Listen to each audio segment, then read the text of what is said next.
در مورد لباس روحانیت، اونهایی که خودشون رو در این حد میدانن درسشون یه قدری پیشرفته، لباس روحانیت بپوشن، اما بدانن لباس طلبگی پوشیدن بار سنگینی.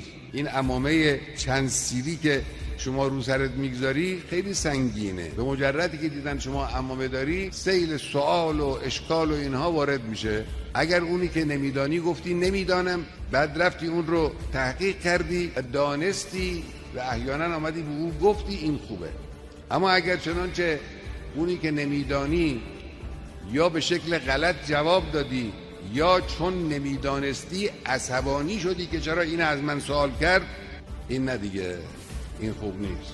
اینجور اگر بناس آدم باشه نبودن بهتره. امامت جماعت در مساجد را محترم بشمارید، مهم بشمارید. کسانی که شایستگی دارن، امامت مساجد خیلی مهمه و در هر وعده نماز یا لااقل در هر شبانه روزی یک وعده نماز با مردم حرف بزنید، افکار رو باز کنید، دلها رو روشن کنید با ذکر حقایق دین و مناقب ائمه علیهم السلام.